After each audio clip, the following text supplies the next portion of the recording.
Hello students, welcome to AIMS India online classes. This is a chemistry session. Here we are discussing about the chapter symbols and formulae. In the earlier sessions, we have seen what are symbols, how they are given to the elements names, and what are formulae, how they are written by using different methods like crisscross method is all. Now, in this session, we are going to see about naming of chemical compounds by using their formulae. So by knowing the formulae, how to name a compound, we are going to see now.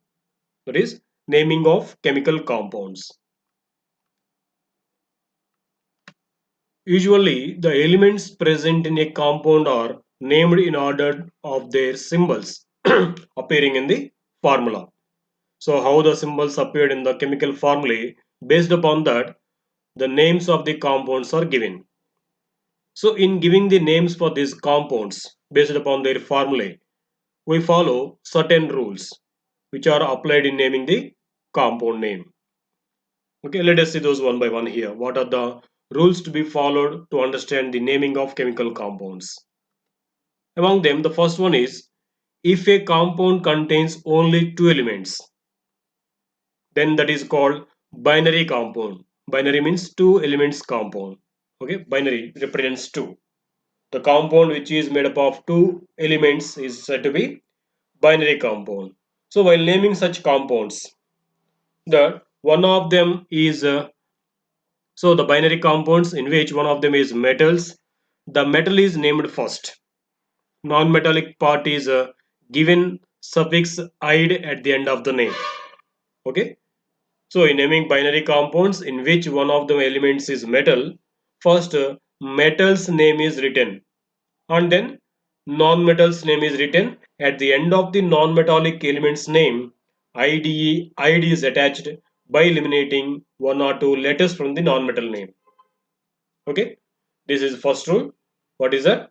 If compound contains only two elements, that means if the compound is binary compound and such that one of the elements is metal, then metal name or metallic element's name is written first, and then non-metallic element's name is continue, and at the end of the non-metallic element's name id is attached by eliminating one or two letters from the non-metal's name. Let us see some examples to this to understand. The compound formed between potassium and chlorine is KCl. Okay, now in this metallic element is potassium, non-metallic element is chlorine. Now first we name the metal, that is potassium.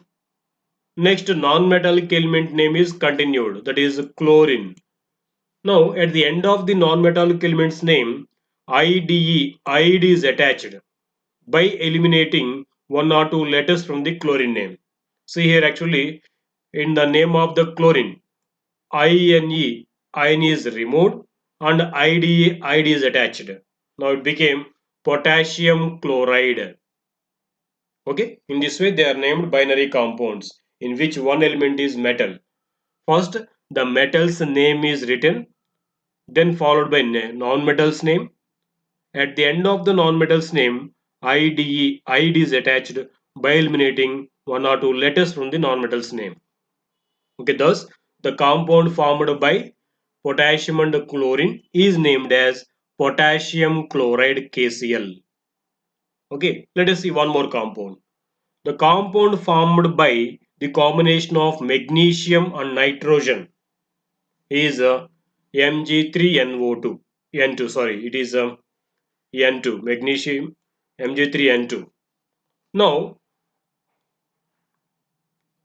in this, metallic part is magnesium. So, magnesium is written as it is, magnesium. And next, non-metallic part is nitrogen. So, after writing magnesium, nitrogen is written. But from this nitrogen name, some letters are removed and id is attached at the end of the name.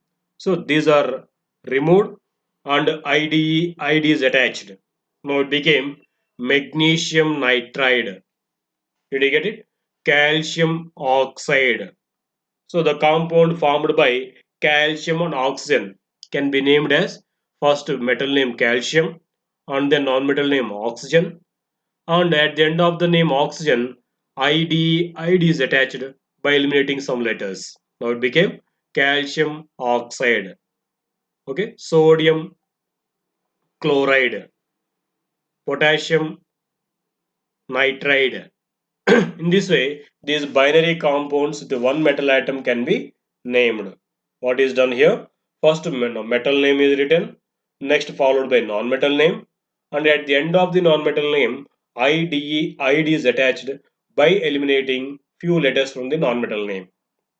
Got it? Next, let us see second rule.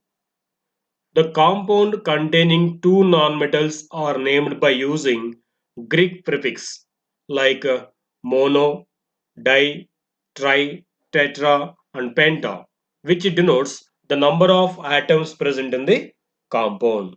So, in the earlier case, we have seen the compounds are binary compounds containing one metal and one non-metal. In this case, we are going to see about the compounds or binary compounds containing both non-metals, means both are non-metals. Then the prefixes like mono, di, tri, tetra, penta are used for representing the number of atoms of each non-metal present in the compound. Let us understand this by taking some examples. The first example here, the compound formed by nitrogen and oxygen. Okay, that can be named nitrogen and oxide. For the second non-metal, ID is attached by eliminating few letters. Now it becomes nitrogen oxide. And for the second non-metal, if there existing number of atoms also will be mentioned by giving the prefixes like mono. See, in this compound there is one nitrogen atom and one oxygen atom. So for the first non-metal, need not to mention if it is only one. For the second one, we mention with mono, di or tri. Here, one oxygen atom is there, so we may mention with mono. Now its name becomes nitrogen monoxide. In this way, it is written. Okay, let us see one more compound. NO2. So this is a compound formed between two nonmetals, nitrogen and oxygen. So first non-metal name nitrogen is written. Second non-metal oxygen. So it is written, and at the end of this second non-metal name ID is attached by eliminating few letters. Now it became nitrogen oxide. And at the same time, how many atoms are present, that also should be mentioned by using Greek prefixes. Here there are two oxygen atoms, so that can be mentioned with di. Now it became nitrogen dioxide. So for the first non-metal, need not to mention anything before the name if it is existing only one atom. If there are more than one atoms, then we have to mention compulsory that also. Suppose there are two nitrogens, then it is a dinitrogen dioxide. As it is there only one nitrogen, it is not mentioned anything here. Okay, let us see one more example. The compound formed between sulfur and oxygen. See, there is only one sulfur atom, so it is mentioned simply as sulfur. As it is the first nonmetal in the compound, need not to mention mono. We should not say monosulfur because it is the first element with a single atom. So we can directly say sulfur. Second nonmetal in the compound is oxygen. So its name is mentioned here, oxygen, and it is attached with IDE by eliminating some letters. Now it became sulfur oxide. But we have to mention the number of atoms of oxygen in the compound. There are three oxygen atoms. So it is mentioned with suffix tri. Now we can say its name as sulfur trioxide. Okay. One more compound we can see. The compound formed between P phosphorus and chlorine. So it can be named with first non-metal phosphorus name, second non-metal followed by here chlorine. Okay, and for the second non-metal's name id is attached by eliminating some letters. Now it became phosphorus chloride. And the number of chlorine atoms present in the molecule also mentioned by using Greek prefix penta before the second nonmetal chlorine name. Now it became phosphorus pentachloride. Let us see one more example. See here, it is called the compound formed between phosphorus and oxygen. So the first nonmetal is phosphorus, so its name is written phosphorus.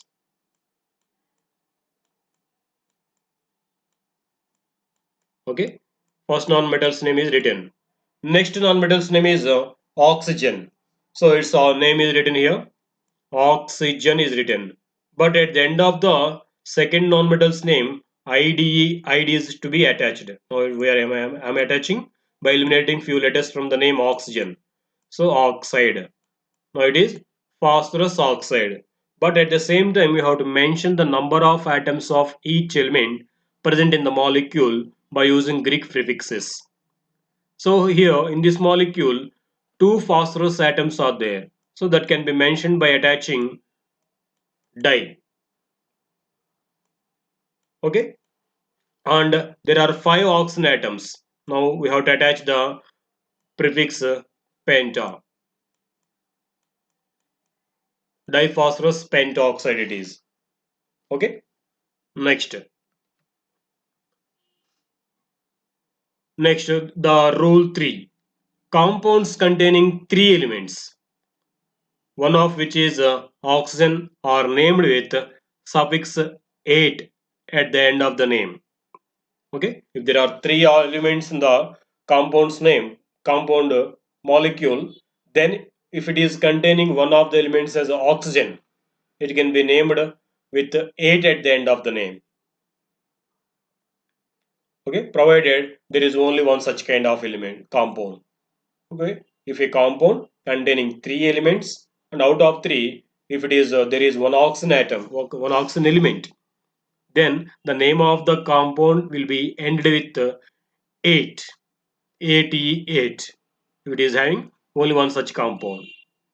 If there are two compounds of the same combination, means the same three elements, if they form more than one compounds, then the one with more number of oxygen atoms is named with suffix 8 ending and the one with less number of oxygen atoms is named with it at the end of its name. Okay, if there is only one compound existing between three elements, and out of those three, if one is oxygen, then the name of the compound is given with at the end of the name 88. If more than one compounds are possible with the same combination, then the compound with more number of oxygen atoms is suffixed with ATE8, and the compound with the less number of oxygen atoms is named with IT8 at the end of its name.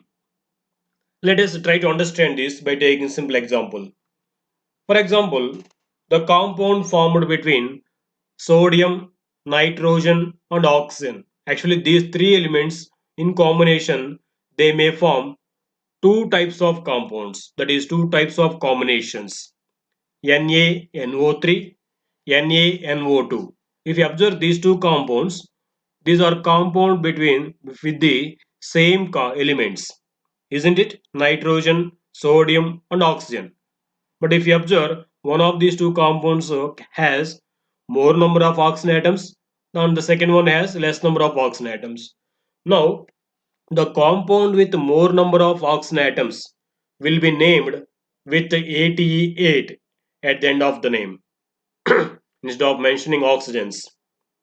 Okay, and the compound with less number of oxygen atoms is named with ITE8 at the end. See here, in this sodium, nitrogen, oxygen are there, and in this compound number of oxygens are more when compared.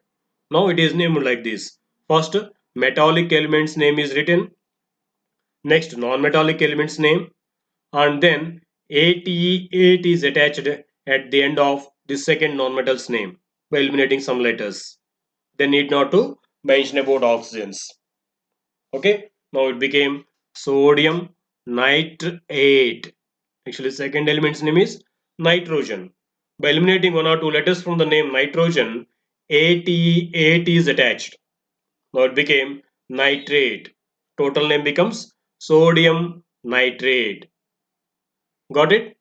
Now if you observe this second compound's formula, in this number of oxygens are being less than the first one. Same elements but. Okay. Now first metal's name is written sodium. Non-metal, second non-metal nitrogen is written.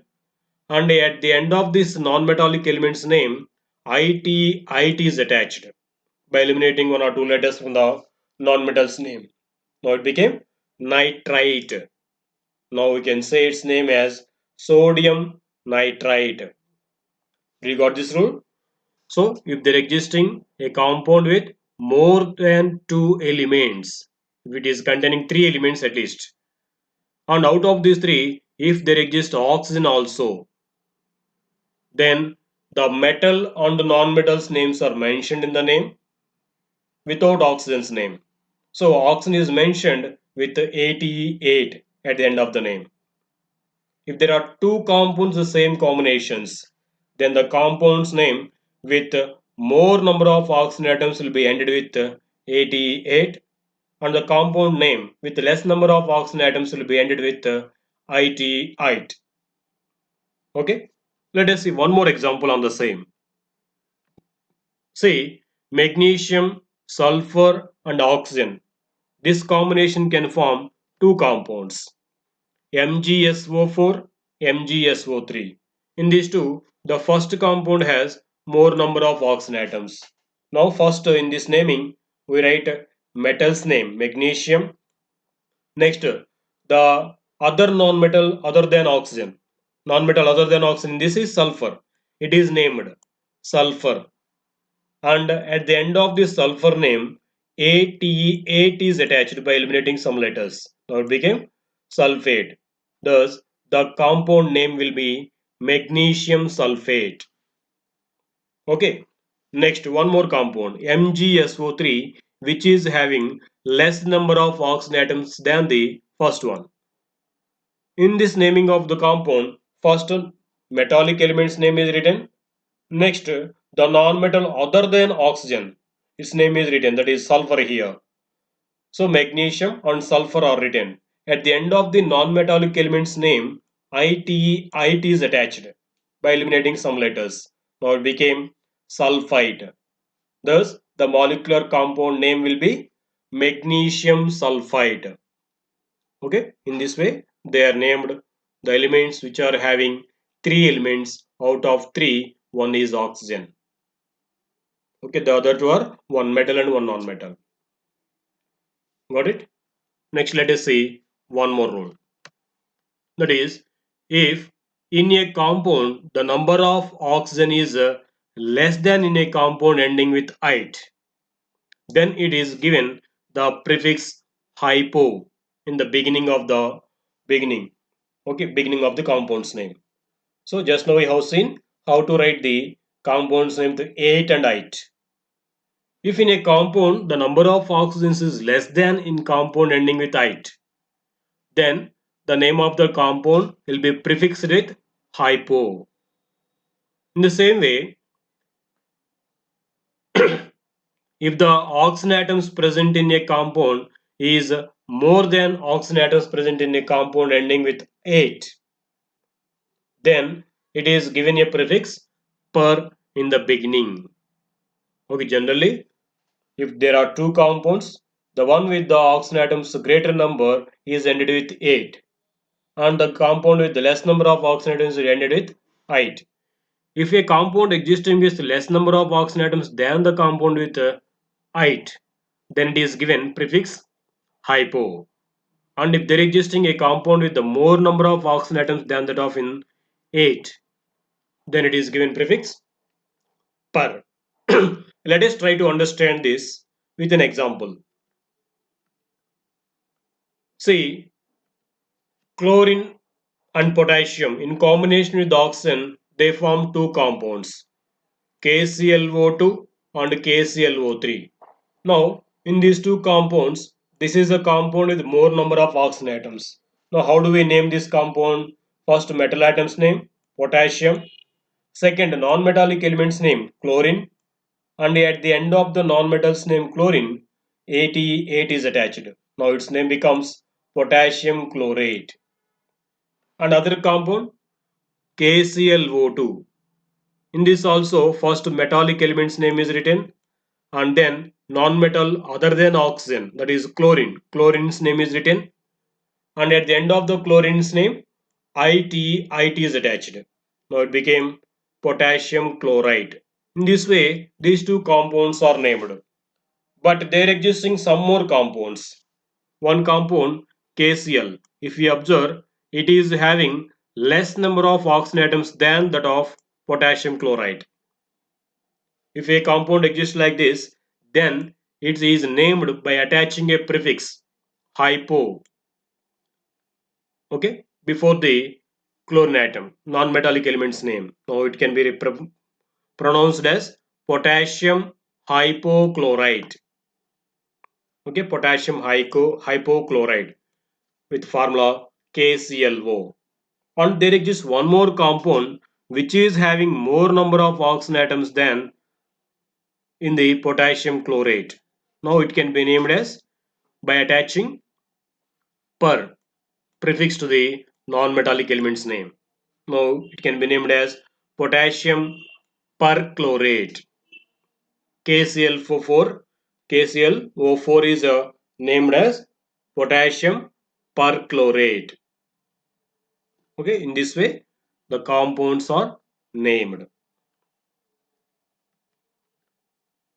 Now let us see naming of acids. The name of binary acids. Binary acids means, as we told earlier, binary compounds means the compounds containing only two elements in the molecule are called binary compounds. In the same way, binary acids means the acids made up of only two elements. Out of those two, one will be hydrogen. So the acids containing hydrogen and one more element are named as binary acids. These are given, the names of these binary acids are given by adding prefix hydro to the non-metallic element other than hydrogen present in the compound. Generally, these binary acids will be containing hydrogen and one more non-metal in the compound. Now, these can be named by adding hydro to the name of that non-metallic element other than hydrogen present in the compound. And at the end of that non-metal's name, ic acid is attached to that element. Okay, let us try to understand this, how it is given by taking some example. See this example, HCl, that is the binary acid formed by hydrogen and chlorine. Now, as we told in this first, hydro is written in place of hydrogen, hydro. And next, non-metallic element other than hydrogen is named chlorine. At the end of the non-metallic element's name, ICic acid is attached. Now it became hydrochloric acid. If you say combinedly, this is named as hydrochloric acid. Okay. Now let us see one more acid in the same way. HF, the acid formed between two nonmetals, hydrogen and fluorine. It can be named first with hydro starting and next non-metallic element's name fluoro or fluorine. At the end of this non-metallic element's fluorine name, ICic acid is added. Now it became hydrofluoric acid. If we say in combination, hydrofluoric acid. Okay, in this way, binary acids are named. Binary acids generally they contain hydrogen and some other non-metal. So then first it will be started with prefix hydro, and then non-metallic element's name. At the end of the non-metallic element's name, it is attached ic acid. Hydro, non-metallic element's name, ic acid. In that way, they are named. Let us see one more. HBr. It is also one of the binary acid. How to name this? Hydro, and the second non-metal is bromine. So hydrobrom, and at the end of its name, ic acid is attached. Now it becomes hydrobromic acid. Okay. Next, some more acids. The names of acids containing radicals or polyatomic groups are given on the basis of second element, but prefix hydro is not used. Okay. If the acids are formed with the polyatomic groups or radicals, then we don't use hydro now. Just based upon the second element's name, the compound name is given, the acid's name is given by attaching ic acid at the end of the second element's name. Let us try to understand this also by examples. See the first example, H2SO4. See here, it is a polyatomic ion, which we say commonly as a radical. Now, while naming this compound's name, we don't use hydro at the starting, even though there is hydrogen. Need not to mention hydro. It becomes now element's second element's name, that is sulfur name is written. At the end of this second element's name, ic acid is attached. Now it becomes sulfuric acid. Sulfuric acid, sulfuric acid. Okay, one more. H3PO4. Here also it is a phosphate radical. As it is formed from the radicals, it is named by taking the second non-metal in this compound, that is phosphorus. At the end of the phosphorus element's name, ICic acid is attached. Now it becomes phosphoric acid. One more you can say HNO3. It is also formed from the radical NO3 minus, nitrate ion it is called. Now how to name this compound can you say? Need not to mention hydro. First we write the second element's name, nitrogen, nitr. And at the end of the name, ic acid is attached. Now it becomes nitric acid, nitric acid. Okay, in this way, these compounds, these acids are named. Now, naming of bases. Bases containing OH group or OH radical are named as hydroxides after the name of the metal present in the compound. For example, if you say NaOH, in this hydroxide radical is there. Now it can be named with the hydroxide at the end of metal element sodium name. Now it becomes sodium hydroxide. Okay. If we say aluminium hydroxide, in this also there is a hydroxide radical.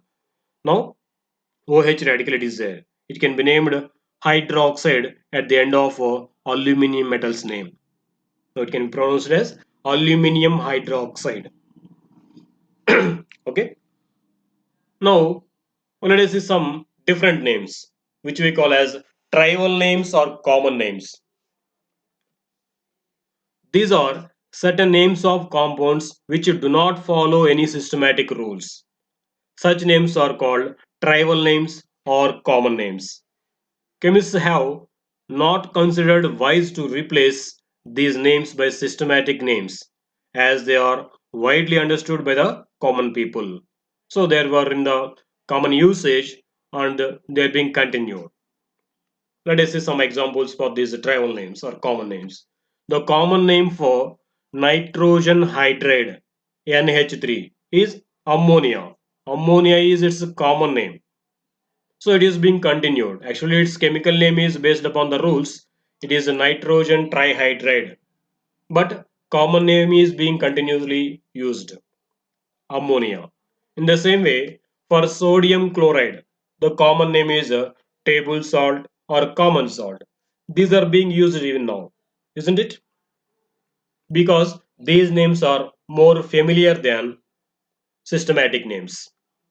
One more common name for hydrogen oxide or dihydrogen oxide is water. And another one common name for potassium nitride is niter. And the common name for magnesium carbonate is magnesite. So these common names are being familiar than their systematic names, and hence they are being used continuously.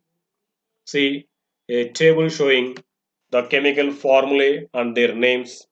Observe once these chemical compounds, even their common names or tribal names are also mentioned. Just now we have seen one sodium chloride, NaCl is its chemical formula. Sodium chloride is its systematic name, but it is more familiar with its common names. They are common salt and table salt. And one more, if you observe here, sulfuric acid. H2SO4 chemical name is sulfuric acid, but it is familiar with its common name, king of chemicals. So in this way, some compounds they are having their common names or tribal names, which are being familiar than their systematic names. Okay, this is about the naming of chemical compounds from their formulae. Thank you for watching our video. Please subscribe our YouTube channel AIMS Today and visit our website aimstoday.in for latest updates on recorded videos.